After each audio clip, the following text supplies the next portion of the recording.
single. They've done enough. It's the Eagles.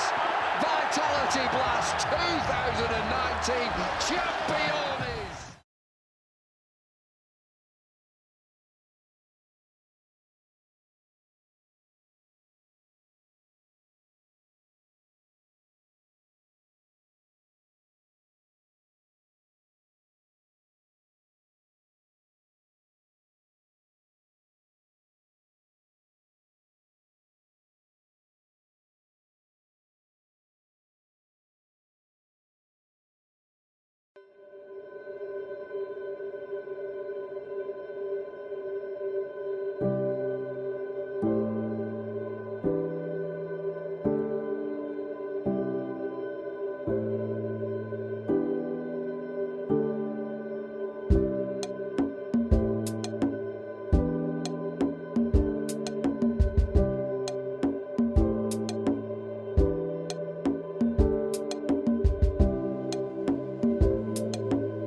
There's been a lot of talk about Gooch's era, Fletcher's era. Now we've won Division 1, we can say that, you know, we're actually starting to build our own era.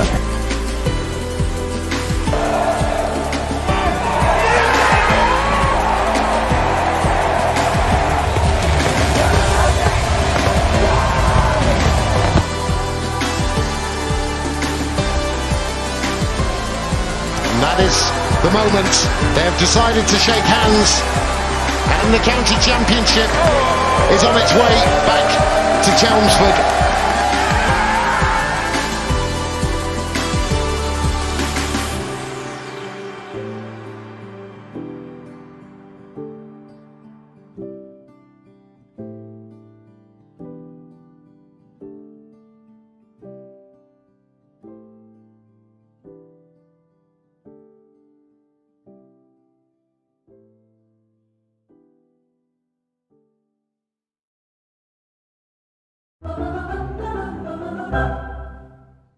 Cook takes 9 as 25 wickets tumble on day 1.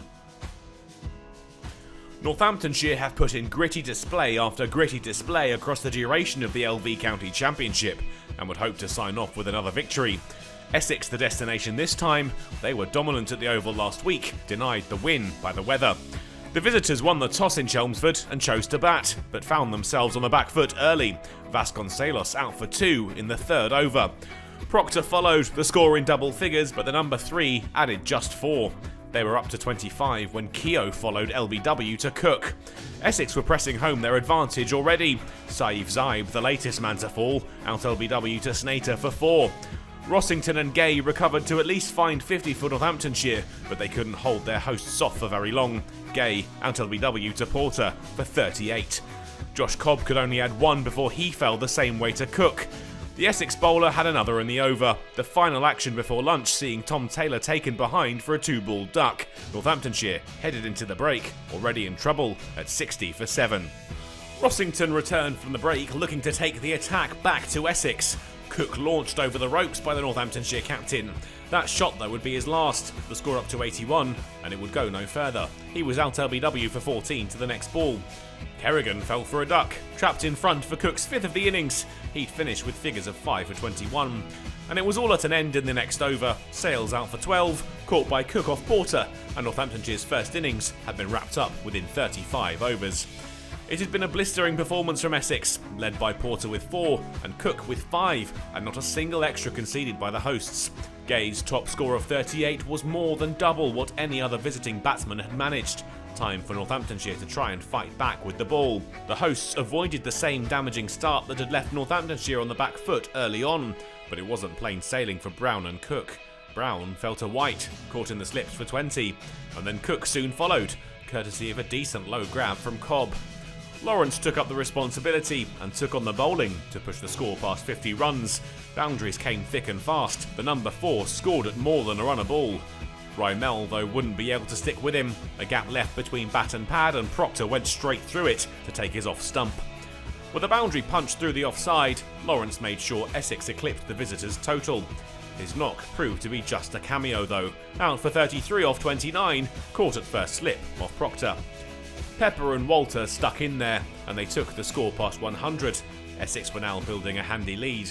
The score was up to 118 for 4 at tea. Essex were pegged back after the break, boundaries dried up, and the pressure told. Pepper out to Taylor for 13, and then Walter followed him back to the pavilion, bowled by the first ball of Taylor's next over. They'd added just 18 to the score when Harmer fell, caught by Sales off White for 5. Snater too fell to White, caught behind for 4 with the score still shy of 150. Adam Wheater made sure they'd reached that mark with the single they needed, but Essex were now 8 down and their lead was just creeping into the 70s. It was up to 79 when Cook fell for another to White, out for 4, caught behind, and Northamptonshire were 1 wicket away from returning to the middle with bat in hand for the second time. The score was 170 and the lead 89 when Taylor wrapped it up. Wheater bowled for his side's top score of 34, the game moving along at a frenetic pace. There's clearly something in the wicket in Chelmsford. In less than a day's play, 20 wickets had fallen, and only Emilio Gay had scored more than Adam Wheater's 34. Taylor and White weren't complaining though, each finished with 4 wickets. But once again, Essex struck early. Vasconcelos out for just 1 LBW to Cook in the second over. Gay followed in the next, the score just 3 when he was caught behind. They were at least in the 20s when Keogh fell for 2, caught by Alistair Cook off his namesake's bowling. Kerrigan too fell to Cook, out for a 5-ball duck. And he wasn't done there. Sales' stumps left in a mess. His wicket, the final action of the day. Northamptonshire ended the day at 23 for 5, and they were heading towards defeat. 25 wickets had tumbled on day 1, leaving the match heading into what could be the second and final day if the visitors don't improve. They're currently trailing Essex by 66 runs. The hosts' dominant position, though, is largely thanks to Sam Cook, who has 9 in the match. Northamptonshire need to rediscover that grit, and fast.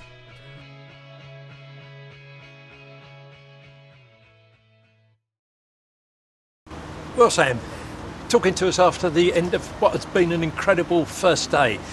The scores after a repeat day 1, Northants 81 all out, Essex 170 all out, now Northants 23 for 5. Just phenomenal. People will look at that scoreline and say, oh, a Chelmsford wicket. But was it that bad? Easy for me to say, obviously standing here with a few wickets, to say it's obviously a good wicket. I don't think it's a bad wicket, genuinely. I think, touched on earlier there, I think it's just the odd ball doing something, and sometimes when I think there's 3 or 4 or 5 good balls in over where you feel bat on ball as a batter, if the 6th ball does do a bit, you sometimes find the nick, and I think that was the case today. I think for large periods it was a good wicket, but the odd ball just did a bit, and I think we were pretty disciplined as a unit to keep, I think that's something we do well, is keep that ball going in the right area, so if it does do a bit, we're in the game. I think that's what myself, Ports and Snates did really well as a seam attack. Obviously Harmy backed us up brilliantly as well, exploiting the spin that he always does. Going back to the start of play, Northampton win the toss, and perhaps you alluded to it there. They decided to bat first, possibly because of the Harmer fear factor. But a number of counties have come unstuck doing that here, haven't they? They tend to overlook the Cook-Porter factor as well, and that's to their cost. If you like, you got them on the back foot almost straight away, didn't you? You and Jamie getting those early wickets. So important for the Essex side to get on top at that stage. Yeah, I think the 10:30 starts, I think, is one that, like you say, I think a lot of teams come here and away from home as well, bat first to try and take Harmy out of the game. Batting fourth innings against Harmy is obviously something that none of us want to do. But like you say, I think sometimes in those 10:30 starts, when there's a bit of moisture around or there's a little bit in the wicket, obviously plays into myself, Port, Snates' hands, whoever is bowling. And I think we've done really well at really taking the initiative in those early starts and getting the ball in a good area. Because when there is a bit of movement there, you've still got to put it there and be relentless. I think that's something that we've done really well over the last sort of few years since I've been in. Well, since Port's has been in the team, obviously before me. He's relentless. He doesn't miss his area, or very rarely misses his area. I think if you can keep sort of the pressure on, then when it does a bit, hopefully it takes the edge or is straight. We're only at the end of day one, but it seems quite incredible that it seems possible. We've scored 170, we could go on to win by an innings. That's just a tribute, I think, to the bowlers, particularly you and Porter. I guess Harmy's a bit livid in there, and he's not getting much chance to take any glory. And again, just you wait, he'll find a way tomorrow. I'm sure he'll do something special. He'll pull off a ridiculous catch, or he'll get 5 for nothing in the morning. No, he'll find a way. But I think, like you say, obviously looking at the game now, it might be easy to look that way, but we've still got to be ruthless and relentless in the morning and keep doing what we've done well today, because you never know, obviously in cricket, obviously as quickly a session can turn the game the other way. So I think we've just got to be really focused to come here tomorrow and get the job done and be ruthless with the ball, and then hopefully if we've got whatever we've got to knock off with the bat, we do that well. And often you read in the papers bowlers' outstanding performances, and they say took 5 weeks here, end up with match figures of so and so and so and so. You've got day figures of 9 for 26. It's incredible, isn't it? Yeah, I'll be pleased with that one, to be fair. It does bring a smile to my face. I think, yeah, it's when you put it like that, it's quite a pleasing achievement for me. I think obviously you work hard and long season, it's nice to obviously have those accolades every now and then. So yeah, I think it's one of those days you just got to smile, enjoy it, but be ready to come back tomorrow, because you never know what's around the corner in cricket. So just got to be mentally ready to go again tomorrow and try and finish off the job. And finally, 50 championship wickets for you this season, Sam. Well done on that. Really, congratulations. It's been a stellar season for you, hasn't it? Yeah, I think I've been pleased. I think the last few years, I think I felt like I've bowled well, but maybe not got the returns, like you say, 50 wickets. And it's something that I've really targeted, especially over the last 2 seasons. So to do it today, I think it was something that I was personally really chuffed with, to be fair. I think it's been a personal target of mine for a long time. So to do that, I'd be lying if I said I wasn't pleased. But I want to keep adding a few more to it tomorrow, hopefully.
Well, good morning and welcome to the county ground for what is officially the second day of this county championship game, the last one of the season between Essex and Northamptonshire.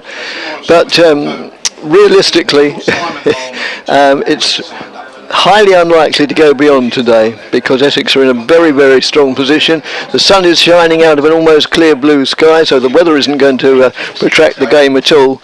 So there's every possibility that before lunch we could all be on our way home. To be honest, I've spoken to a heck of a lot of people as I made my way from the car park to the commentary box. It took me half an hour to make my way from the car park to the commentary box because I bumped into so many people, and understandably the spectators, the supporters' point of view today, just come back to that in a moment as Cook finishes off his over from last night with an appeal for LBW, which was probably at best optimistic. Yeah, I spoke to a lot of people, and understandably, and I can't disagree with them. Obviously, they want to see Essex win, but they'd rather see it, at least take up most of today. So, that's one of the many things we can discuss, and of course whatever we discuss, it won't make any difference to what actually happens anyway.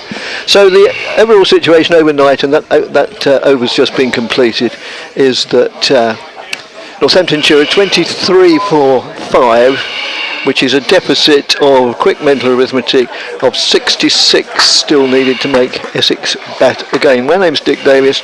Later on, depending if there's time, we'll be joined by Andrew Radd from BBC Northamptonshire, from Paul Newton and from Glenn Speller.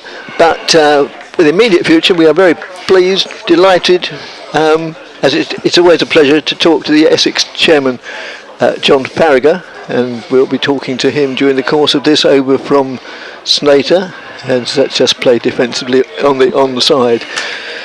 What glory! First of all, welcome, John, as ever.